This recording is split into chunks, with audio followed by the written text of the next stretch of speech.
ఈ రోజే డౌన్లోడ్ చేయండి. మీ ఫేవరెట్ షోస్ చూడండి. ఏమైంది? మీరిప్పుడు నా కోసం ఏం చేయించారు? ఎందుకు ఈ ఫుడ్స్ ఏమైనా ప్రాబ్లంగా ఉందా నీకు? ఇది నెయ్యితో కాల్చిన పెసరట్టు, చాలా లైట్ అండ్ హెల్తీ. నీకు ఏమనిపిస్తుంది? నేను మరీ అంత సిక్కున్నానా? ఇలాంటి ఫుడ్ నన్ను తినమని చెప్తున్నారు. నేను ఎక్కడో చదివాను, ఒకవేళ నువ్వు యుద్ధంలో ఓడిపోయావని నీకు తెలిసినప్పుడు నువ్వు ఇంకా అసలు యుద్ధమే చేయకూడదు. సో నీ ఆయుధాన్ని పక్కన పడేసి పూర్తిగా నయం అయ్యేంత వరకు ఇలాంటివే తింటూ ఉండాలి. నాకు ఇంకా ఎంత నయం అవ్వాలి? మీరు ఒక పని చేయండి, డాక్టర్కి ఫోన్ చేయండి అండ్ అవిని అడగండి, నాలాంటి ఒక మంచి అమాయకురాల్ని ఇలా టార్చర్ పెట్టడం భావ్యమేనా అని. డాక్టర్ పడుకొని ఉంటారు. కానీ నాకు నిద్ర పట్టాలి అంటే నేను ముందు ఆ బండి మీద వేసే బ్రెడ్ పకోడీ తినాలి, అది కూడా కారకారమైన చట్నీలో ముంచుకొని. ముందు నువ్వు కూర్చో. ఎందుకు? మీరేం చేస్తున్నారు?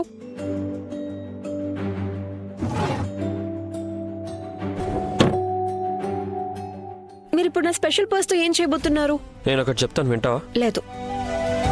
బండి దగ్గర బ్రెడ్ పకోడీ తినాలనుందా? హా. అయితే ఇంకేం మాట్లాడకుండా ఇక్కడే కూర్చో. ఇప్పుడు నువ్వు ఊహించుకో, నువ్వు నీ ఫేవరెట్ బ్రెడ్ పకోడీ స్టాల్ దగ్గర ఉన్నావని నాతో పాటు, అండ్ నీ ఫేవరెట్ పర్స్ కూడా నీతో పాటే ఉంది. తర్వాత ఇప్పుడు నువ్వు నీ కళ్ళు మూసుకో. సో ఇప్పుడు నువ్వు నీ ఫేవరెట్ బ్రెడ్ పకోడీ తినబోతున్నావని అనుకో. అది బాగా ఫ్రై చేసింది, టేస్టీగా ఉంది, దాంట్లో బంగాళదుంప కూర కూడా స్టఫ్ చేసింది అండ్ చట్నీలో ముంచాను కూడా. ముందు స్మెల్ చేయి, ఫీల్ అవ్వు, అప్పుడు తిను. నాకు నోరు ఊరిపోతుంది.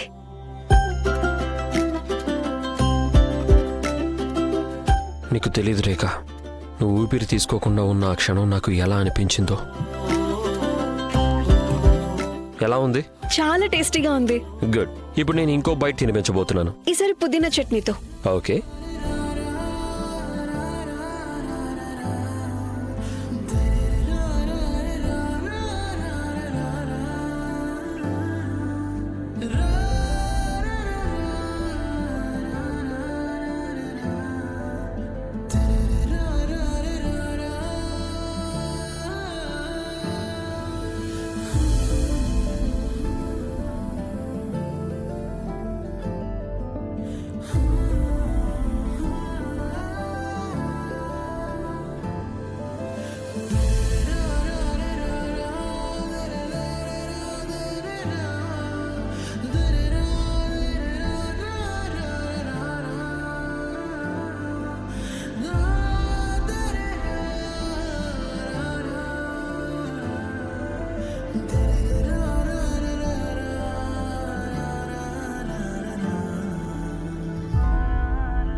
అదే ఫేస్ మీద చట్నీ అంటుకుంది, అదే క్లీన్ చేశాను.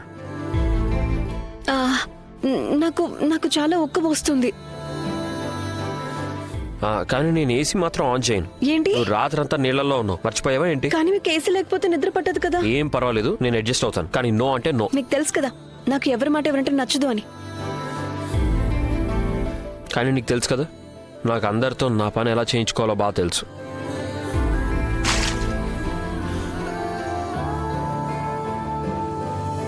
నాకు తెలిసిన లంగ్స్ కంటే ఎక్కువ నీళ్ళు మీ బుర్రలో ఉండిపోయినట్టున్నాయి.